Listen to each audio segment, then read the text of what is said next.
Are you thinking about moving to Montana in 2021? In this video, we're going to tell you everything that's happened over the past year and what you're up against this year if you're planning on moving here.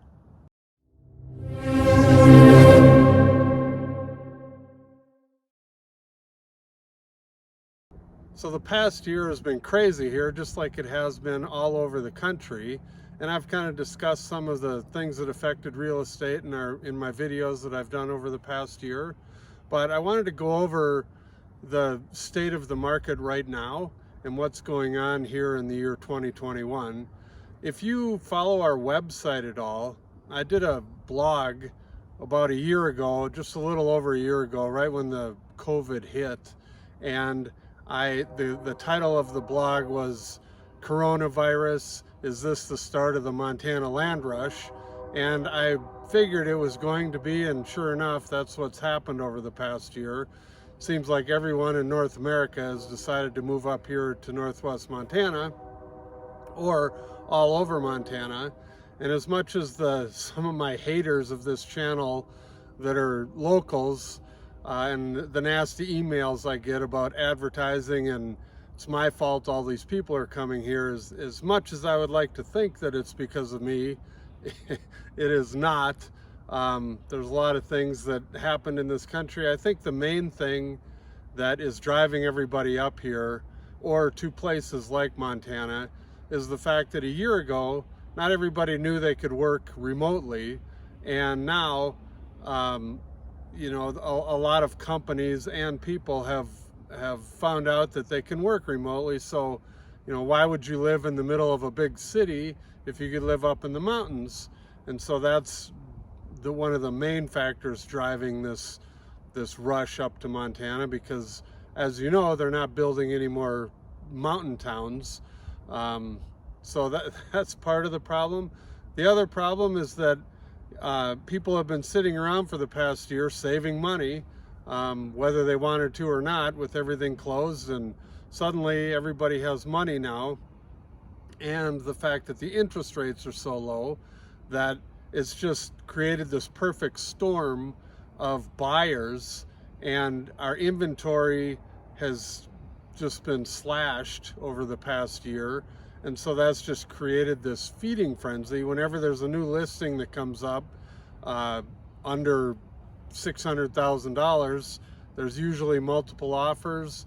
We're dealing with numerous offers and numerous people that are interested in every property that comes on the market.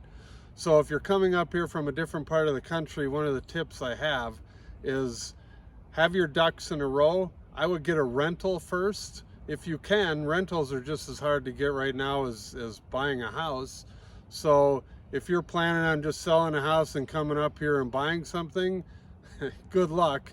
There's huge competition for everything that comes on the market, and be ready to get into a bidding war. That's what's going on right now. One of the other things that happens quite a bit is when you have a good market, it seems like everyone goes out and gets the real estate license because they're all going to become rich selling real estate.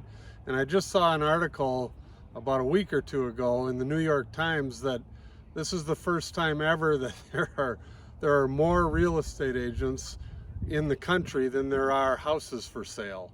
And that's for sure the case up here in Montana. We just got a huge influx of new agents once this market took off.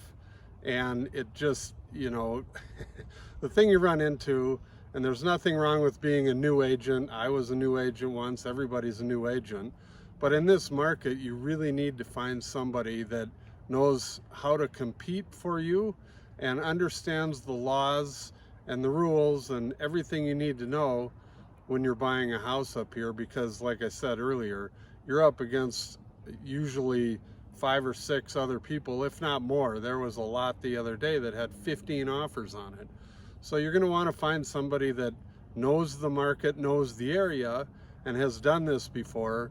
Otherwise, you're hurting your chances. So back to your preparation for coming up here to buy something. If you're trying to sell a place down wherever you're coming from, be willing to make 2 mortgage payments or sell the place, because if you put in an offer right now that's contingent on your place selling, no matter where it is, you're you are not helping yourself. Again, you're going to be up against numerous offers. A lot of offers are cash. So if you have to sell a house in order to buy one up here, you may want to do that.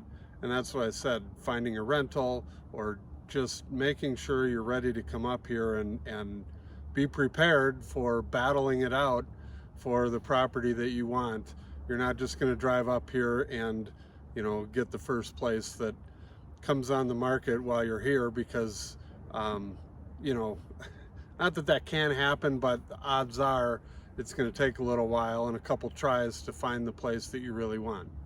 So if you're coming up here and thinking about building a place, just buying a piece of property, the other thing you need to keep in mind right now is all of the good builders are booked out at least a year.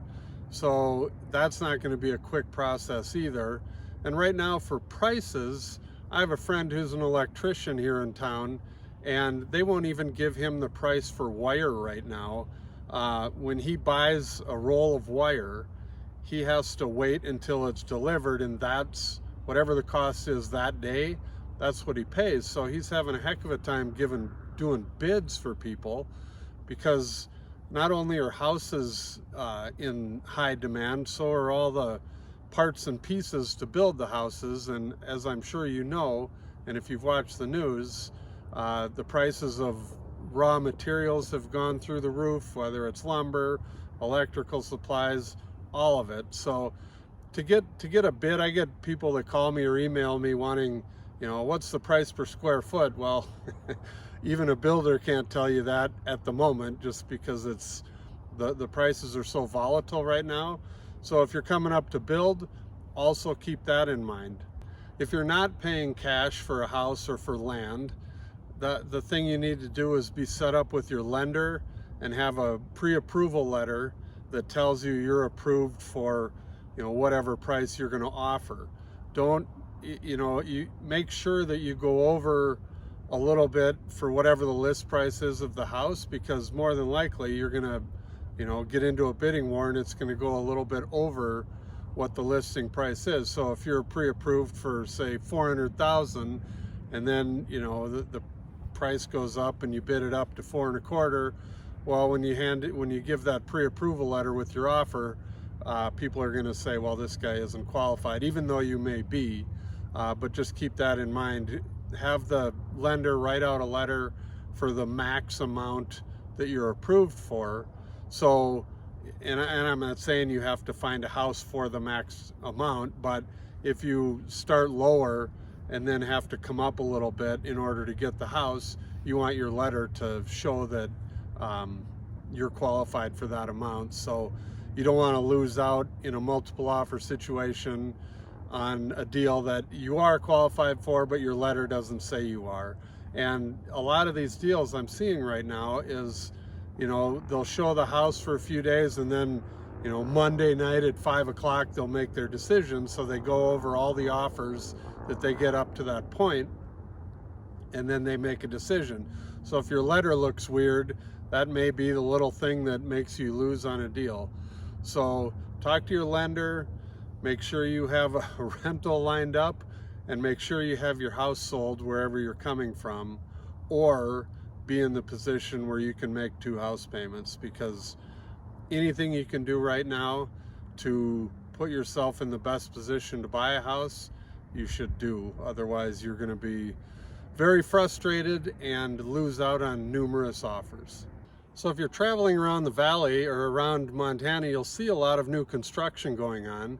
But, you know, like these houses right here, most of these have already been sold before they even started them. So if you see a subdivision with a bunch of new houses that are being built, don't get all excited and think, oh, I can just go buy one of those, because most of them are gone. The builders they're working as quick as they can, but they're having a hard time keeping up with the demand right now. So if you talk to some of these builders or the subdivisions, you can put in reservations for something to be built. But as of right now, it's just tough to find anything that's available that's under construction that, like I said, hasn't been already put under contract. So as you can imagine, because of the lack of supply and the huge demand up here, our prices have also gone up, not only here in Northwest Montana, but all over the state.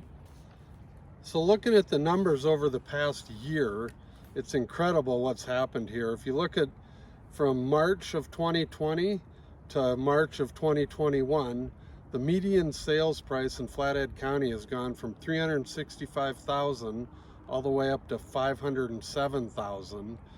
And another interesting number that you'll see is the percent of list price received is 100%. As you can imagine, it usually goes over. And the days on the market until sale, in 2020, it was 107 days was the average amount of time that houses sat on the market. And now this year it's down to 43. So these numbers, you just take a look at all the other ones, you look at the graphs at the bottom here, and you'll see that it's just, you know, this is a year like no other. Nobody's ever seen a year like this before. And if somebody tells you that they know what's going to happen or they know what's going on, they're probably lying, because nobody expected this. And it'll just be interesting to see what happens. I think, you know, again, I don't have a crystal ball, nobody does, but I think there will be a slowdown nationally, probably not until the end of this year. And I think once the nation slows down a little bit, I think this area will slow down from what it is now, but I still think there's going to be a big demand up here because, like I said earlier, they're not building any more mountain towns. And now the fact that everybody knows, or a lot of people know, they can work remotely, they're all going to move to places like this where, you know, they can still work. There's an airport nearby. They can do whatever they need to do, and they're not living in a big city. So with that, I hope that that helps a little bit. And if you are trying to find a place, feel free to get a hold of us, and we'll see everybody next week. Thank you for watching our video. Please call, text, or email for more information. And don't forget to watch our other videos about Montana.